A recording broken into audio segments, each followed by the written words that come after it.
दुनिया में किसने क्या खोया और क्या पाया। मुझे लगता है कि दुनिया के अधिकतर लोग 800 करोड़ लोगों में इवन आधे से ज्यादा अमेरिकन भी वो ट्रंप के साथ नहीं थे, वो सभी ईरान के साथ थे। जो अंडरडॉग होता है ना, उसके साथ सब रहते हैं। अंडरडॉग वो होता है कि जिससे उम्मीद नहीं की जाती और वो आश्चर्यजनक रूप से कोई प्रदर्शन कर दे, जिसे क्या कहते हैं, एक spectacular display of the talent और समथिंग एज ए अंडरडॉग। जैसे कि 1983 के वर्ल्ड कप में इंडिया की क्रिकेट टीम की कोई हस्ती नहीं थी, इंडिया वाज ए अंडरडॉग, लेकिन अंडरडॉग जीत गया।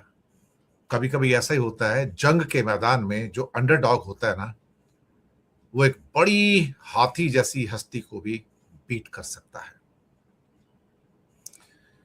जो भी हुआ पिछले 2 दिन में सब आपके सामने है।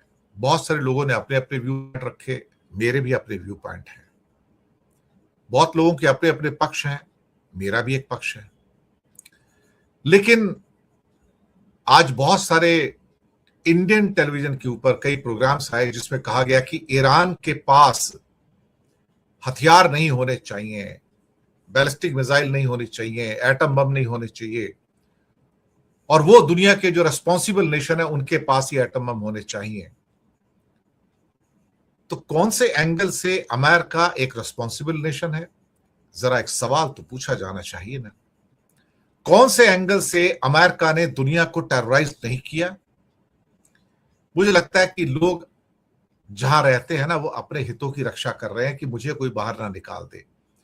आज बहुत सारे जो हिंदुस्तानी अमेरिकन जो अमेरिका में रहते हैं, बिजनेस करते हैं या रहते हैं या उनके ग्रीन कार्ड वगैरह मिले हुए हैं, उनको डर लगता है कि अगर ट्रंप के खिलाफ बोल दिया तो हमारे ग्रीन कार्ड कैंसिल हो जाएगा, हमें वापस भेज दिया जाएगा। लेकिन जो जीता वही सिकंदर।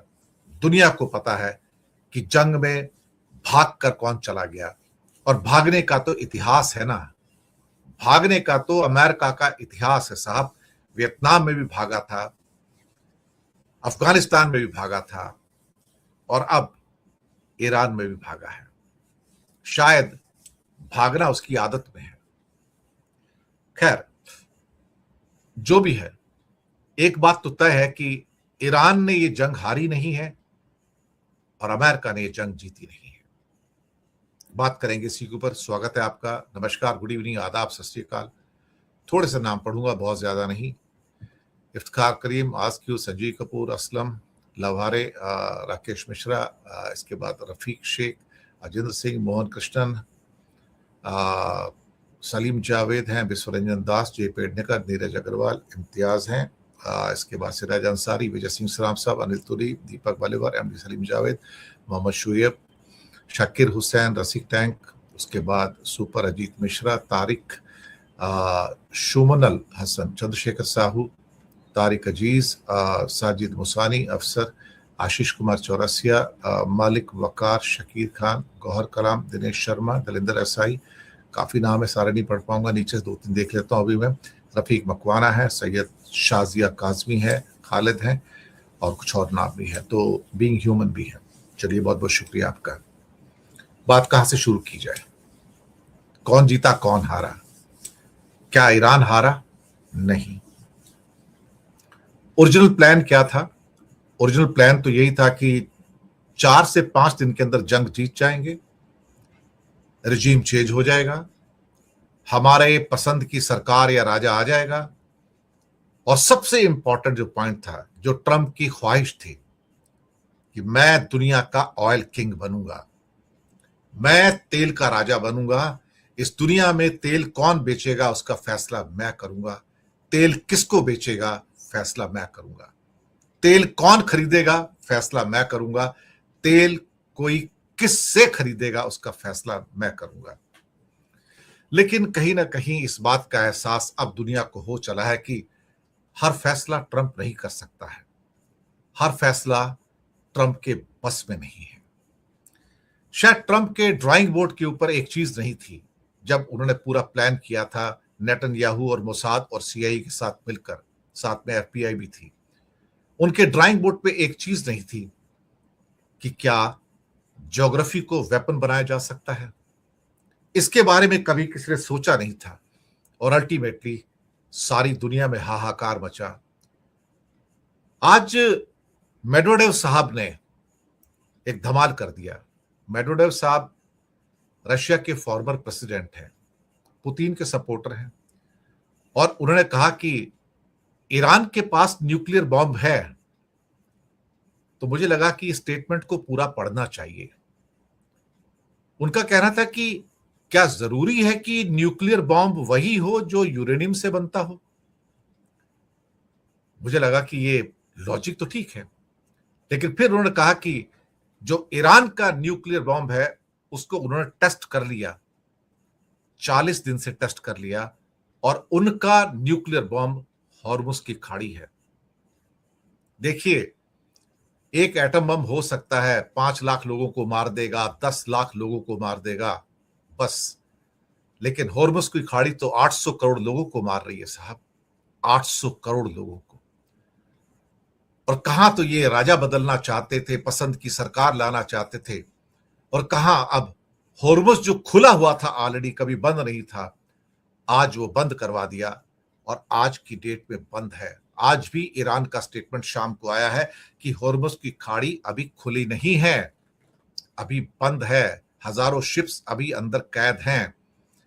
और ट्रंप के द्वारा यह कहा जाना कि साहब कहीं ना कहीं जो टोल टैक्स है आपको देना पड़ेगा, $1 पर बैरल का टोल टैक्स।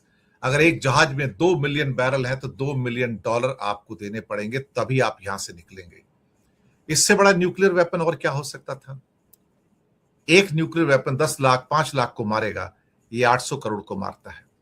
तो मेडवेडेव का कहना बिल्कुल सही था, जो फॉर्मर रशियन प्रेसिडेंट है, कि इनके पास जो एटम बम है वो शायद किसी के पास भी नहीं है। ये पूरी दुनिया के ऊपर बरसा सकते हैं अपना बम, और बरसा के दिखा दिया। और उसके सामने ट्रंप एक किस्म से असहाय, बिल्कुल इनकैपेबल, यानी कि भीख मांग रहा है कि कोई आए, यूरोप के लोग आए, जापान के लोग आए, ऑस्ट्रेलिया के लोग आए, अपना अपना जहाज लेके जाएं, मैं आपका जहाज नहीं निकाल सकता। इतना मजबूर ट्रंप को मैंने कभी नहीं देखा था। ट्रंप को एस्केप रूट चाहिए था, बाहर जाने का रास्ता चाहिए था, ट्रंप को रास्ता नहीं मिल रहा था। फिर पाकिस्तान पिक्चर में आता है। पाकिस्तान का रोल है क्या इसमें? हाँ है, बिल्कुल है, मैं उस बात से इनकार नहीं करूंगा। पाकिस्तान के साथ फ्रंट में 2 खिलाड़ी और थे, एक था इजिप्ट और एक था टर्की, इसमें कोई शक वाली बात नहीं है। और उन्होंने काफी बातचीत की, काफी कुछ किया। जयशंकर ने इसी पाकिस्तान के लिए दलाल शब्द का इस्तेमाल किया था कि हम दलाली नहीं करते हैं। तो मैं जयशंकर से कहना चाहूंगा, दुनिया में हर देश जो मीडिएशन करता है वो दलाल नहीं होता है। कतर ने सैकड़ों मुद्दों के ऊपर मीडिएशन किया है, वो दलाल नहीं है। नॉर्वे ने सैकड़ों मुद्दों के ऊपर मीडिएशन किया है, वो दलाल नहीं है। ओमान ने सैकड़ों मुद्दों के ऊपर मीडिएशन किया है, वो दलाल नहीं है। और भारत ने अगर यूक्रेन युद्ध में जाके कहा था कि ये युद्ध का टाइम नहीं है, तो क्या भारत दलाली कर रहा था? क्या मोदी जी वहां जाकर दलाली कर रहे थे? कभी कभी इंसान एक शब्द कह देता है, एक वर्ड कह देता है, और वो उसके गले का फंदा बन जाता है।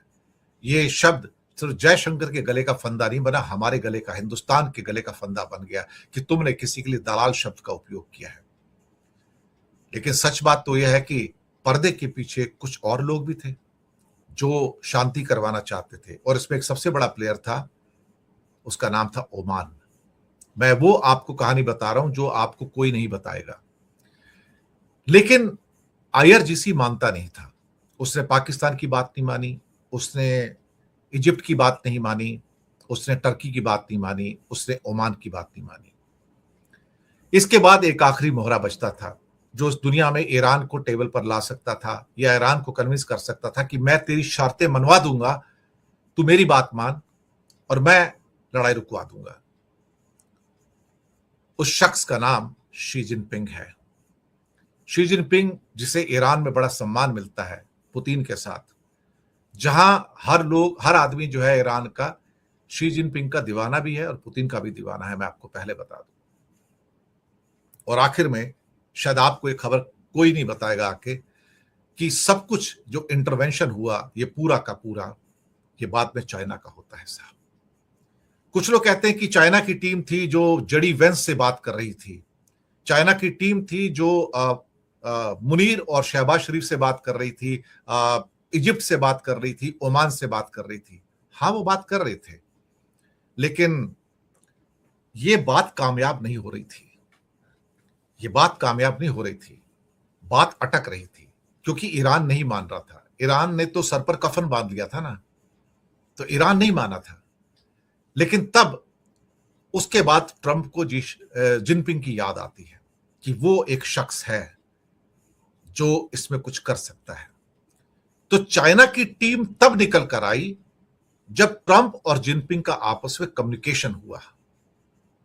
जब ट्रंप और जिनपिंग का कम्युनिकेशन हुआ, तब जिनपिंग ने कहा कि हां, मैं कोशिश करूंगा, मेरी टीम जाएगी और मैं बात करूंगा। जब इन दोनों का कम्युनिकेशन होता है, ट्रंप का और जिनपिंग का, तब बात आगे बढ़कर उस फैसले पे पहुंचती है जो आपको सुबह 5:30 का जो टाइम था, जो इंडिया के टाइम से था, जहां पे अमेरिका के रात के 8 बजते थे। तो साहब, उसके बाद आईआरजीसी ने कहा कि ठीक है, क्योंकि चाइना उसका 90% तेल खरीदता है और चाइना से सब माल ईरान में आता है। खाने पीने का सामान हो या बाकी कंज्यूमर गुड्स हो, सब कुछ वहां से आता है। तो कोई उसमें हालात ऐसे नहीं थे जहां पे ईरान चाइना को मना कर सकता है, और उसमें रशिया का सपोर्ट भी था, पुतिन का सपोर्ट था। तब इन दोनों का ये कहना था कि हम तुम्हें हारने नहीं देंगे टेबल के ऊपर, तुम टेबल पे जीत के जाओगे। और तब ये 10 पॉइंट रचे गए और उसको कहा गया। तब जब मैसेज जाता है चाइना से अमेरिका को, प्रेसिडेंट को, कि भैया ये आपके सामने पिक्चर है, अब आपको जो करना है आप करो। अब ट्रंप को अगले महीने चाइना जाना है। चाइना को एक्चुअली 31 मार्च को जाना था, चाइना ने उसको पोस्टपोन किया, अपना ट्रंप ने उसे पोस्टपोन किया और कहा कि मैं 14-15, जी हां, मैं 14-15 मई को जिनपिंग से मिलूंगा। ट्रंप को डर है कि ताइवान हाथ से निकल सकता है, क्योंकि चाइना कोई ईरान थोड़ी है साहब। चाइना के बैकयार्ड में अगर आप पहुंच गए कहीं और वहां पे अगर आपने जंग लड़ने की कोशिश की, अमेरिका वर्सेस चाइना, तो साहब अमेरिका तो उसके सामने 10 दिन में नहीं टिक पाएगा, मैं आपको बताऊं। क्योंकि उसका माइट इतना बड़ा है चाइना का, चाहे उसका एयरफोर्स हो, चाहे उसकी डोंगफेंग की मिसाइल्स हो, चाहे उसके बाकी CM-302 के एंटी शिप टैंक मिसाइल्स हो। उसके पास इतना असला है कि वो एक नहीं, अपने बैकयार्ड में तो 4 अमेरिका को मसल कर रखते हैं। जब एक ईरान को नहीं हरा पाया तो चाइना को क्या हराता। लेकिन शी जिनपिंग की आगे ट्रंप की चलती नहीं है। कहते हैं ना, समर्थ को नहीं दोष गुसाई। जो पावरफुल होता है ना, उसके सामने ट्रंप की बोलती जो बंद हो जाती है। आप किम जॉन उनके सामने नहीं बोलता। यहां से बात सुबह बदली जब जिनपिंग और इनका कम्युनिकेशन होता है तब। लेकिन उसके बाद भी चाइना के एडमिनिस्ट्रेशन ने सीधा कहा कि जिनपिंग का नाम नहीं आएगा फ्रंट में। हाँ, अगर आपको नाम लेना होगा तब चाइना का नाम लेना। और उसके बाद फिर एक इंटरव्यू आता है ट्रंप का। बहुत सारे इंटरव्यू है। एक इंटरव्यू आता है AFP न्यूज को, जो कि बहुत बड़ी एजेंसी है, और वहां पर ट्रंप कहते हैं कि मैं चाइना का बहुत बहुत शुक्रगुजार हूं, ये वर्ड है उसके, I am grateful to China that without China's help this cease fire was not possible. लेकिन जिनपिंग का नाम क्यों नहीं लिया? क्योंकि चाइना ने जिनपिंग का नाम लेने से मना किया था। उसने कहा था कि मैं बैक चैनल में रहूंगा, मैं सामने नहीं आऊंगा। पर्दे के सामने कौन था? पर्दे के सामने पाकिस्तान था, पर्दे के सामने टर्की था, पर्दे के सामने आपका इजिप्ट था। 3 देश थे, और पर्दे के पीछे ओमान भी था। सुनने में आया है कि थोड़ा सा रोल उसमें कतर का भी था, मैं आपको बताऊं। और उसके बाद यह फैसला होता है। लेकिन इसका सबसे इंपॉर्टेंट पॉइंट क्या था? आप सोचिए कि जब यह डील होती है, इजराइल से कंसल्ट नहीं किया जाता है।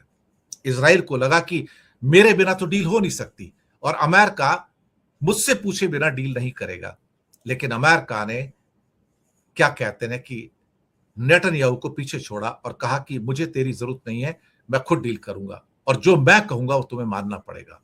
यहां पे नेतन्याहू जंग हारते हैं, और इसलिए बाद में हताशा में, निराशा में वो कहता है नहीं नहीं, बैरूत के ऊपर, लेबनान पे मेरे हमले जारी रहेंगे। ये it's not a part of so called cease fire. Cease fire 2 हफ्ते का है, लंबा चलेगा। लेकिन इस खित्ते का राजा राजा कौन है? राजा ईरान। मैं इसके बारे में वर्ल्ड न्यूज में बात करूंगा। The worst fears of Netanyahu and Saudi king MBS, prince MBS has come true. और वो ये है कि अमेरिका हमें छोड़कर भाग जाएगा और इस समय ईरान एक सुपर पावर के रूप में आएगा और मैं कुछ नहीं कर पाऊंगा। और जो वर्स्ट फियर्स थे एमबीएस के, वो सच होकर सामने आ गए। अब इस खित्ते का राजा साहब ईरान है। अब किसी की हिम्मत नहीं पड़ेगी, अमेरिका हो या इजराइल हो, जो ईरान पे अटैक करे, क्योंकि आज के बाद ईरान और ज्यादा मजबूत होगा। लिख के रख लीजिए, मैं आपको बता रहा हूं, ईरान और ज्यादा मजबूत होगा साहब, क्योंकि ईरान अब वो सब कुछ करेगा जो अभी तक आपने नहीं देखा था। और मैंने कहा था पहले, जिस दिन ये जंग खत्म हो जाएगी ना, आप देखना 2 से 3 साल के अंदर आईसीबीएम रेडी होंगी इसकी, और आप उसे रोक नहीं पाएंगे। और आप एक दूसरा नॉर्थ कोरिया इमर्ज होते हुए देखेंगे। हालांकि ईरान ने हमेशा कहा कि मैं शांति का पुजारी हूं, ईरान कभी किसी पर अटैक नहीं करता था, लेकिन जो जवाब दिया है वो सही है।